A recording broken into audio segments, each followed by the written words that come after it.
Hey, what's going on, guys? I'm Voidfox, and in this episode, I'm taking Descenders for a ride and barely make it down the hill alive. It's extreme procedural downhill freeriding.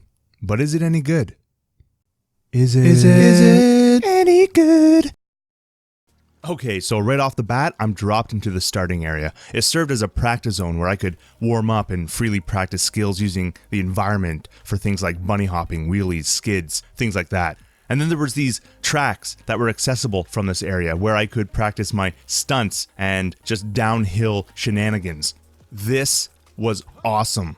I loved having the option to warm up before committing to a real ride. Before I committed to a downhill death wish, I needed to take a look at what gear and cosmetics I had available to me. I mean, I gotta look good while I eat dirt out there.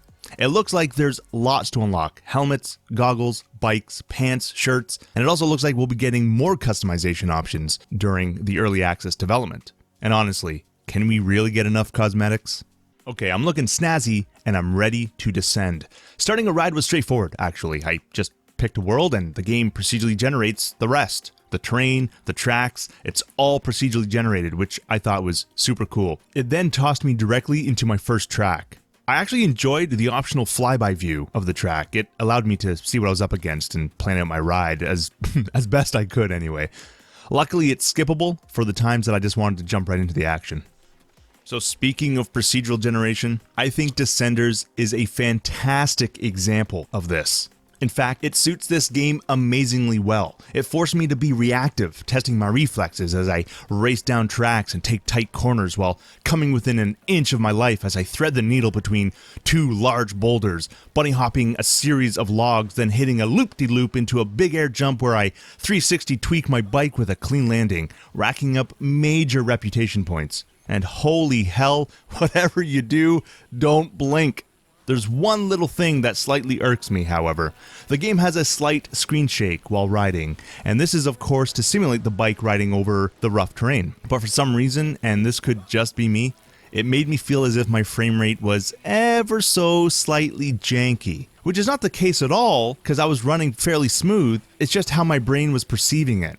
Again, this may not be and probably won't be an issue for most of you, and it didn't affect the enjoyment I had overall.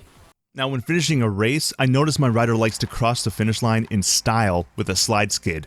I love this little polishing touch, and it does a great job transitioning to the point screen. It's here where I was shown the reputation points I had earned based on my performance, and these rep points are used to level up and earn more gear. Okay, so at this point, I've trekked through my chosen path and finally make it to the boss jump. Yes, this game, like many other roguelikes... Oh wait. I forgot to tell you this game has roguelike elements, didn't I? Yeah, these crazy developers over at Rage Squid, yeah, those guys, they decided it was a good idea to add roguelike elements to Descenders. And I love them for it. How it works is this.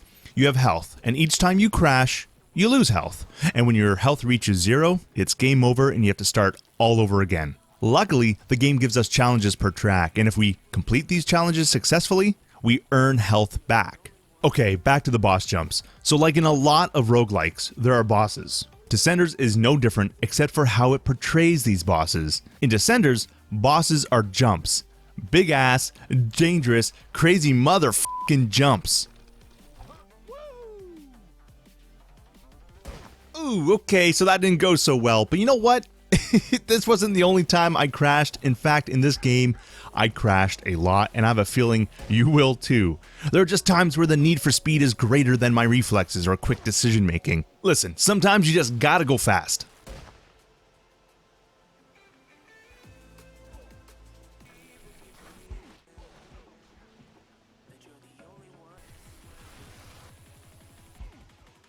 After many attempts, I finally landed the boss jump. And this is important because it's here I learned if I can do this 3 times, I unlock a shortcut to the next world type.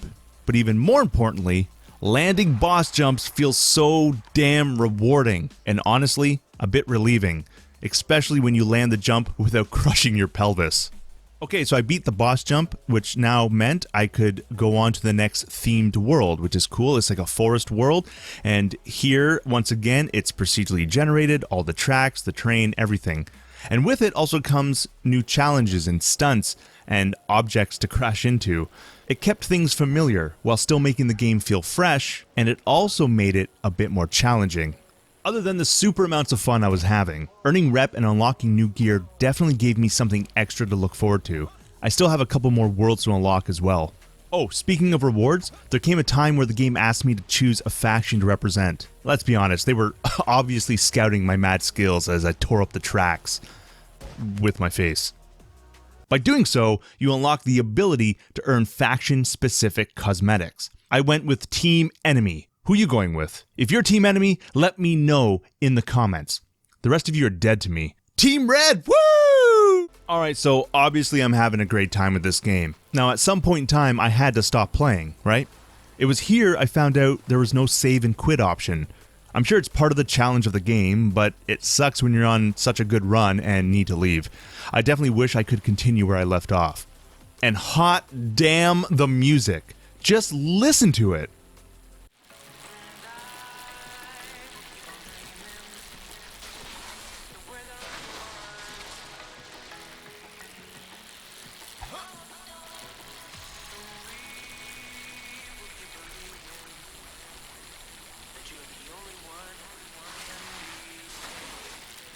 It's glorious, and is one of the few games I noticed myself head grooving and foot tapping while playing. In fact, this is a soundtrack I could see myself listening to outside of the game as well. It is just so great. Alright, so Descenders is awesome so far, at least I think so. It has a wonderful sense of speed and fluidity, something I think I've been looking for in a modern freestyle type game for a long time, and I think Rage Squid absolutely nailed it. I've yet to run into any game-breaking bugs either. Listen, Descenders is pretty much a complete, finished game that happens to be in early access. The devs have stated they wanted to use early access as a way to add things to the game based on community feedback and requests. So yeah, Descenders is good, and if early access goes well, it can be even better. Okay, so I hope these impressions were helpful for all of you, and if they were, feel free to leave a comment and let me know what you think. Hey, if you're enjoying my content and you enjoyed this video, maybe give it a like, subscribe, like. I don't know what I'm doing, I'm sorry, I got excited. The music for this game is just in my head, and now I'm just all grooving and... Okay, I'm done. Anyway, thanks for watching, bye!